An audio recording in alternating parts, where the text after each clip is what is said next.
So last time we covered 3 songs. We covered Thriller, PYT, and Billie Jean.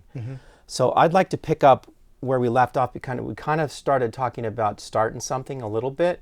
Yeah. But it kind of got preempted by Billie Jean. Billie Jean, yeah.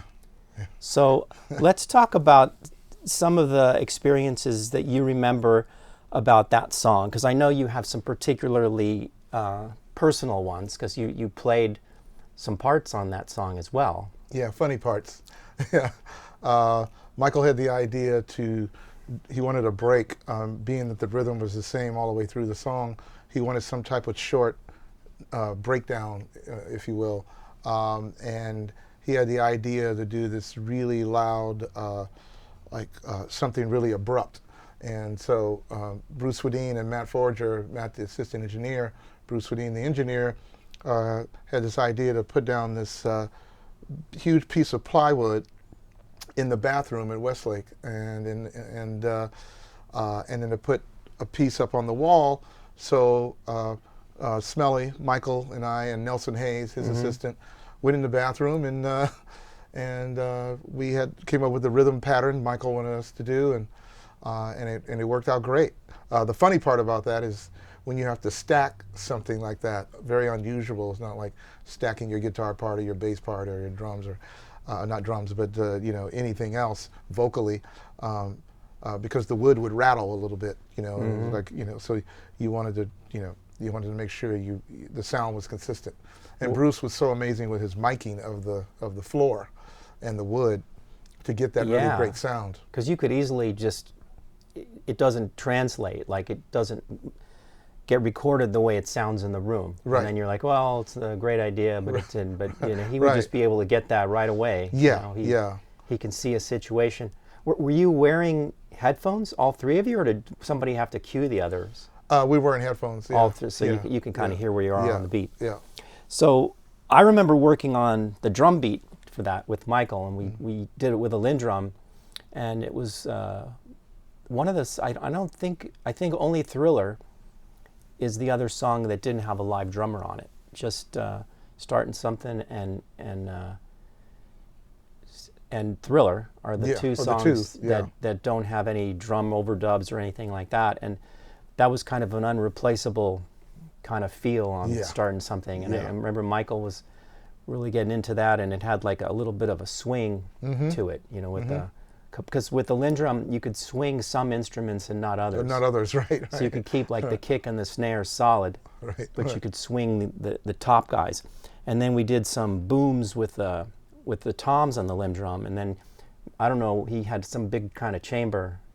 Maybe it was a similar chamber sound to whatever you guys were doing. Yeah, it was. Bruce did. Yeah, we did the blum blum blum, and it was pretty massive, especially when you stack it. So what'd you think of the vocals on that song?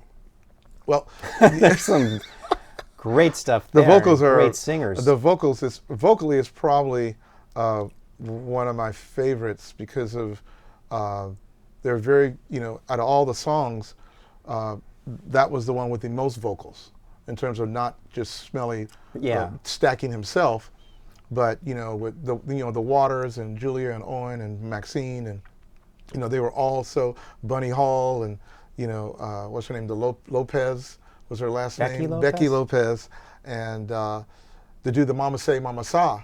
The funny thing about the Mama Say Mama Sa, Mama Maku Sa, is that that was something that had already been performed on Hugh Masekela's record on A&M Records, in which Quincy produced. And Quincy had to let Michael know, hey, that's been performed, so if you want to use that, well, go ahead, but I think it's great. And Michael said, I have to have it, it's perfect. Which is a lot different than today's music business, where those things are kind of okay to do, and it's all kind of figured out. Like everybody expects that, and it's like, oh, good, we're on there, and then they get a little piece of it or something. But back then, when Michael was doing it, it was just like he's hearing something and he wants to use it, and then they figured it out. Yeah, they figured it out. Yeah. So that worked out. Yeah. So another song we didn't cover is "Beat It." Yeah. Now that has Jeff Porcaro Yes. playing drums on it, right? Yes. And a famous guitar player. Yes. And Eddie Van Halen. So I'm sure there's some stories there. Yeah. And both those, I want to believe both of them are playing together in heaven right now. And Eddie was a very, very beautiful soul, and so was Jeff. Just wonderful. The drums, first of all, were done over at Sunset Sound, but Eddie came in, and it's a longer story with that. Quincy called him a couple of times, and he hung up on him and didn't think he thought it was somebody playing a practical joke. So Eddie hung up on Quincy Jones? Yeah, just hung up on him twice or 3 times. Well, he didn't like him?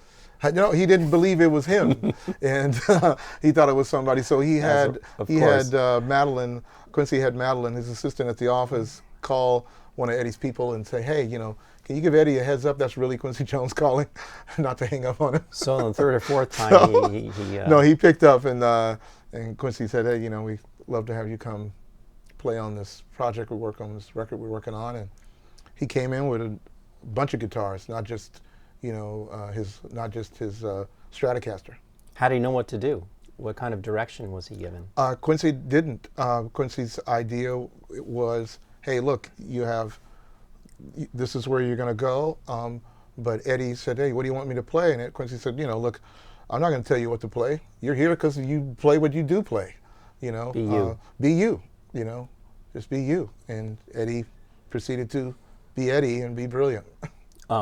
Yeah, that really worked out. That was a pretty great call to kind of mix genres, and that was maybe one of the earlier examples of that. Right? Yeah. And to Bruce's credit, Bruce Swedien and Quincy, a bit of that solo was edited together, but that's they knew what to do and how to place it dynamically, how to arrange it where it was. So it still fit into Michael's thing. Right, because that could have been a mess. Yeah, exactly. In anybody else's hands, maybe. Yeah, exactly. A few. Yeah. And we got a chance to just do something at the end. Brian and I put Synclavier strings on there and like a chorus vocal kind of sound that happens after Eddie Van Halen's solo, and that carries it out. And it's mixed in there, in the background, but it gives it that 3-dimensionality. Right. And I think it's, again, Quincy just trying to think cinematically, because he was imagining maybe what was to come with MTV and videos and a story basically going on. So, and there's a lot of that throughout the album, just layering. And I guess you have to listen to it with headphones. Yeah, you do. Because even still, my ear goes to something that, I don't really hear without the headphones. Yeah.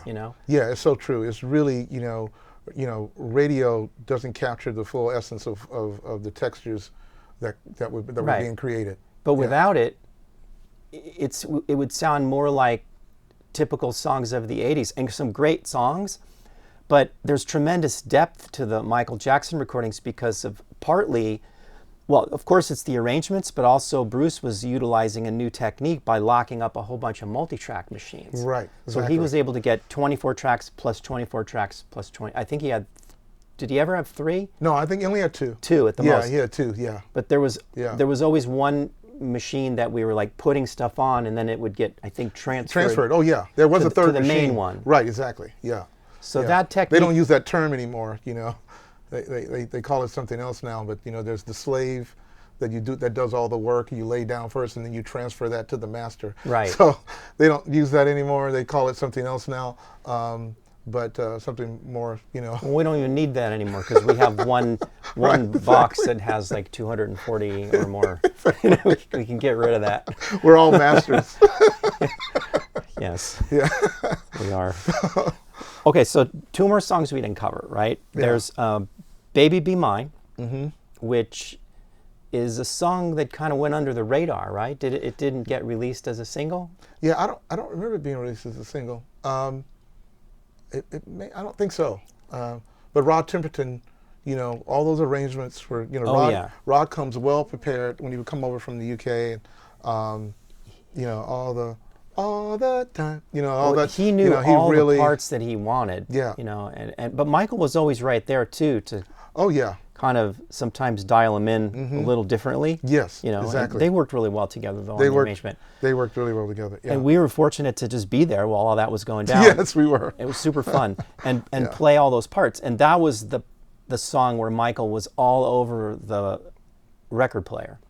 And he was dropping the needle. And again, it was a lot of, I may have mentioned this in the other video, more Stay in the Time, you know, albums, and he really liked a lot of those the funky sounds. Yes. So we pulled a lot of those, and we did a lot of the, you know, funky line sounds, and then there were fluty synth sounds that would come in, and then so it was kind of orchestrated funk, you know, and then there were brass swells.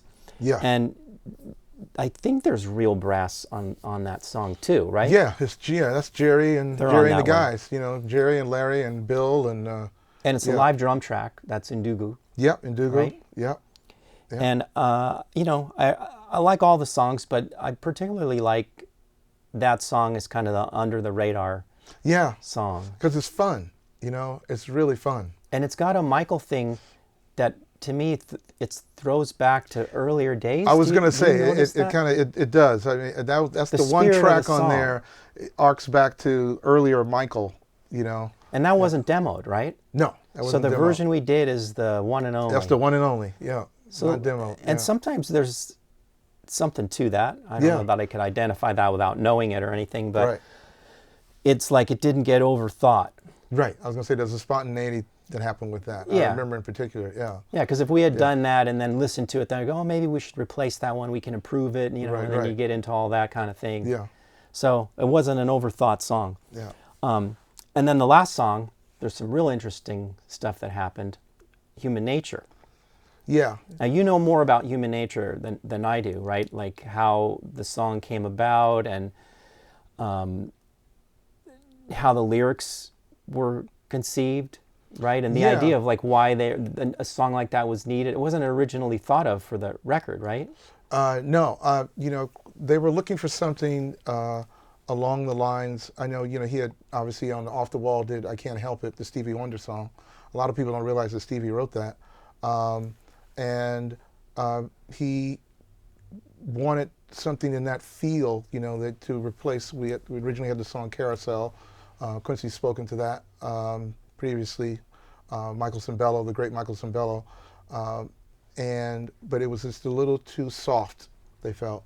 We wanted something a little more, I don't know, maybe for lack of a better word, provocative and more, I don't know, dreamy. Well, you know, that's one of the most atmospheric pop songs and coolest tones. I mean, yeah. And he, you know, Steve Pickrell, he had asked the Total guys if they could come up with something, if they had something, and he had listened to a few things they had, and it just wasn't working.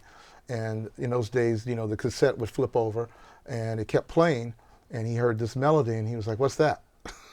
You know, accidentally discovered. Yeah, boom, and why, you know, and then Quincy called Chuck Kay, the great, wonderful Chuck Kay, who ironically I would later work for, years later, and Chuck Kay contacted John Bettis. Publisher Chuck Kay. Right? Publisher Chuck Kay.